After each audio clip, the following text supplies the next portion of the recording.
Welcome to As the Story Grows. I'm Brian Patton. Today we welcome Audrey Ebrotié, frontwoman for French metalcore band IANWILL, to the podcast. IANWILL released their latest EP, Echoes, back on May 30th. Audrey talks about growing up in Paris, her love of heavy music, the theme behind Echoes, her experience as a woman of color in the French metal scene, and more. You've probably not heard of IANWILL, but I think this is a band worth checking out, and I hope you go give their EP a listen after this interview. A link to their Bandcamp page is in the show notes. Thanks much for listening to this episode of As the Story Grows. If you're brand new to the podcast, welcome. Thanks for checking us out. You can find links in our show notes to our Discord server, our mailing list, and our Patreon page. Enjoy today's conversation with Audrey from IANWILL.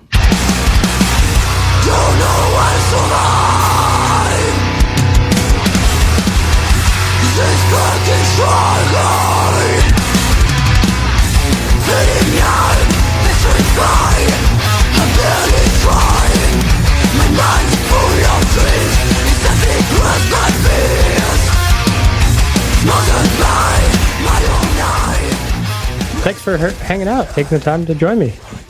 Of course. Thank you for inviting me. Did you grow up in Paris or just outside the city?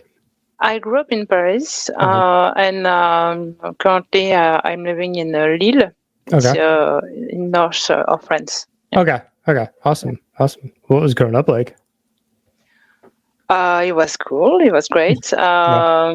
It's great city, Paris. I was not in Paris exactly, but a little town very close, and so very cool to grow up there. Of course, I was a kid a bit special because it was always surprising for my friends and other kids. It's cool to see that I love this kind of music. Yeah. So yeah, today it's still super surprising for some people. So, but yes, I was a bit strange for some kids, but yeah, but it was cool. That's funny. Are there differences if you grow up like in the city proper versus like if you're in a little town just outside or like in the countryside? I think yes. I think there is a difference because I think you have more chance to see people a bit more like you when you live in the town, in the big town. When I was going to some concerts, for example, I think my first gig was for System of a Down, I think. And of course, there I saw a lot of people like me, so it was an environment where it was just normal to like that kind of music. So yeah, I think it's easier. Nice. What was it that got you into music, and I guess specifically like heavy music? Well, since I was a kid, I always listened to some rock music, not metal right away, but my dad is very eclectic. He likes a lot of different kind of music, and I think that's why I'm very, very open-minded when we talk about music. So yeah, I started with rock. I was listening bands like the Cranberries, Garbage, No Doubt, that kind of bands, and I started to listen some music a bit more. I will not say violent, but more into metal, little by little, and. Of course, I discovered Linkin Park when I have, I think, 12. I think Linkin Park was really just it blew my mind, like a lot of people, I think. I discovered at the same moment bands like Korn. Limbo, that kind of bands, and yeah, I loved it. I loved it a lot. And I always loved classical music too. Mm-hmm. It's very different, but sometimes it's like no, it's not so different. Sometimes with some sonorities and the structure of the tracks, and I discovered at that moment I discovered symphonic metal. Mm-hmm. And it was a great discovery for me because at that time I was already taking lessons of classical singing because I love that, and so it was just amazing to discover this mix. Yeah. It was really two passion mixing together, so it was really great when I discovered that. Yeah, that's cool. Because you were taking lessons as a classical singer, was your trajectory to do like, I don't know, theater or orchestra or something? Like, I don't know, but it was just really so interesting to discover that, because I before that I didn't thought about maybe singing in a band or other things. I just wanting to sing, and when I discovered that, I don't know. I think it's with this discovering that I started to think about singing in the band. So it was really really amazing. Yeah, that's cool. Yeah. Let's talk about the band. How did this band start? The band started. I think it was in 2011. So it's Been a while. Yeah, it's just a while. I joined the band in 2016 only. So at the start, it was the two guitarists. There's Mike and Tom that started the project. I think at first it was more for fun. It was not for big plans or other. It was just to play for fun, and they started to do some little gigs, and the feedback was good, and so they wanted more, and the project started to be more serious. Yeah. And yeah, I joined 2016, and I think it became more serious when I came, because I took care of the communication, how to communicate on the social media and all of that, and also make some booking, find some gigs, etc. And it's something really difficult to do and take a lot of time. So it wasn't something that I wanted to do, really. Yeah. I think they really want to create some new music and to play, but it's really something not for them. And I like to do that. I like to communicate with our fans. I like to make some new acquaintance. So it was ready for me to do that kind of work, and it helped us to be heard more and to become more serious. Yeah. I have been saying IANWILL, but how do you pronounce the band name, and do you know where that came from? We say IANWILL, just IANWILL. Okay. But yeah, a lot of people don't really know how to say it, but in fact, it's an acronym. Okay. It means I am not what I look like. Okay.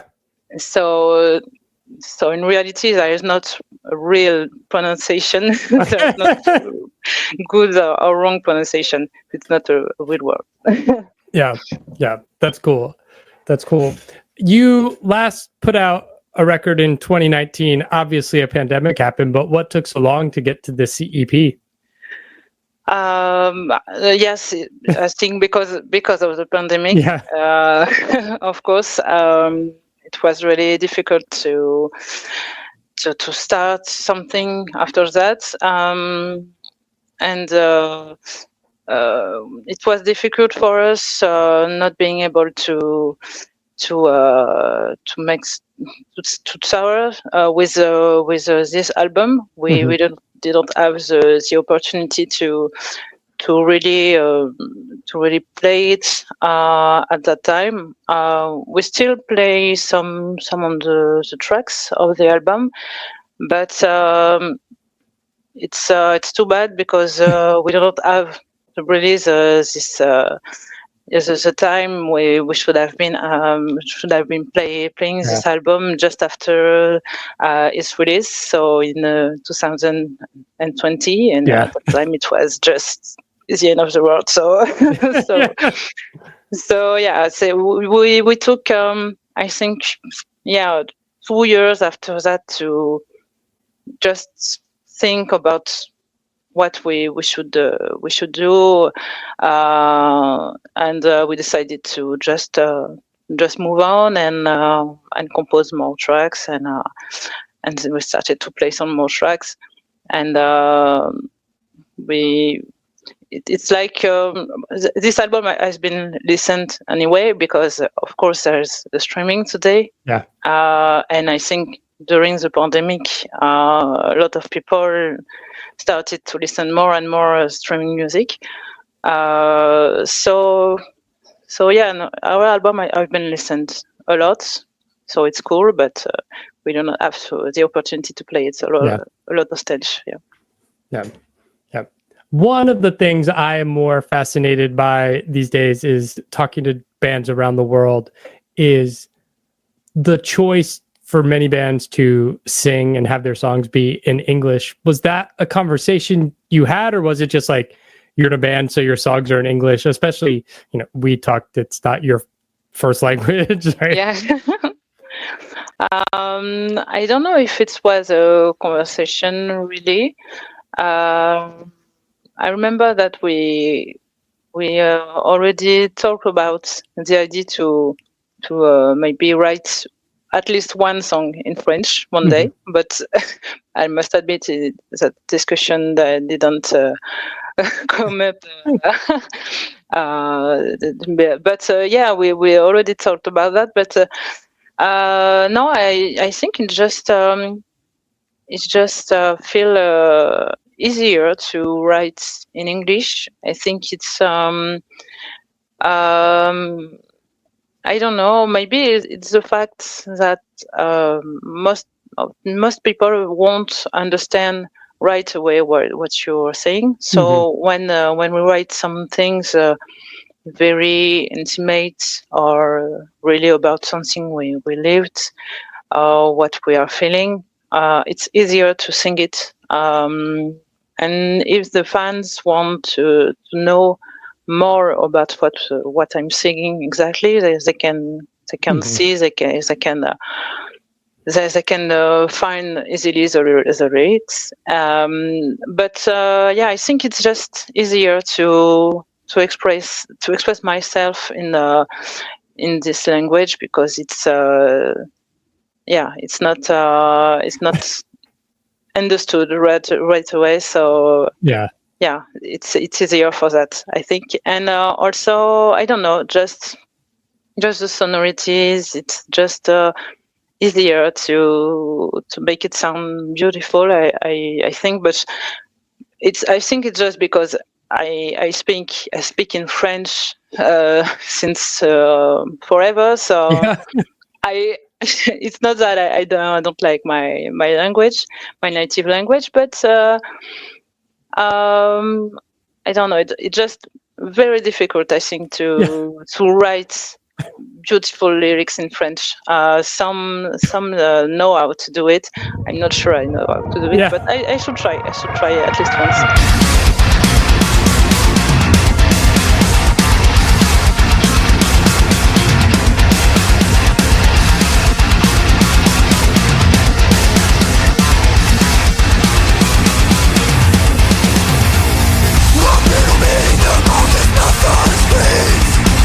Maybe the days, maybe the months, maybe a century. New EP is called Echoes. Where did that title come from? The name of the EP? Yeah.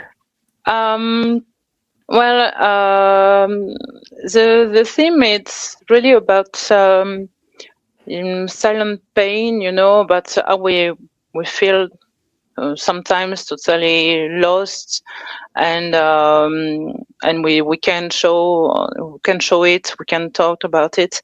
It's how we deal with it every day. It's also about identity, grief. And the name, because it was really I don't know, it's about all these things that resonate in ourselves, and even if it's this silent pain we have to bear, it's also sometimes what gives us the strength to go forward, to fight and go forward. So yeah, it was. That's why I thought about this title. I wanted something a bit, I don't know, like it's something not palpable. I don't know if we can say that in English, but yeah, I love the sound of it. Yeah. What has your experience in the metal scene been like? Sexism and racism exist everywhere, but it is different everywhere. Like, what has your experience as a Black woman been? Well, honestly, I've been welcomed by the metal scene, I would say. Most of the time, people are curious, but really open. But of course, I had some weird reactions or comments sometimes. I remember once it was a man after our show just said that it find really impressive my prestation, but it was like, wow, I thought you were the merge girl or someone's girlfriend maybe. And then you took the mic and you screamed, and I was shocked. And wow, for a woman and a Black one, it's so unusual, but also so cool, Yeah. And and I was like, okay, thank you, I guess, So so yeah, it's funny because I think it's really it was a nice comment he wanted to do, and it was of course, but a bit of course also, and I'm not sure that he realized that at the time, but yeah. It's always said with good intention, so I know that. But sometimes it feels like I have to prove myself more, because of what I look, and because some people at first glance, they don't think that I'm part of of this community, of the scene, At first glance, I'm just I don't know. Maybe I'm I'm just with the band. I'm part of the team. But and after when they see that I'm part of the band and I'm the singer, they are of course very, very surprised, really happy. To see that there's more and more diversity in the scene. So it's really a good point. But yeah, for me it's always an experience very special. And I think my teammates that they don't see really that they're just for them it's just normal. They don't see the color of my skin anymore, I think. So yeah, it's funny, but yeah, mostly it's it's always a good experience. Most people are super nice. Yeah. Things are definitely getting better, and it's good to have more women and just people of color in general in the scene and visible to like be influences for the younger generation who might feel like they're the only ones. So it's great. Yes, exactly. Yeah. EP's out now. What does this year look like for the band? I don't know what touring as an independent band looks like in France, or, you know, if you're trying to spread out farther into Europe. Yeah, of course, it would be great. We are looking for, of course, always to play some gigs more and more in France in Europe, maybe in UK, maybe one day in United States, but it's not not easy. Really not easy to go over there. But it would be great to have the opportunity to make a tour. But for now, we are just focused on composing some new music already, because time passed very fast, and even if we are really happy to have released this EP, we know that we must not wait and just it's too easy to just sleep on this, and we already started to compose more. Awesome. And we have some gigs coming, some great gigs, so we are very happy, and we are always looking for new opportunities.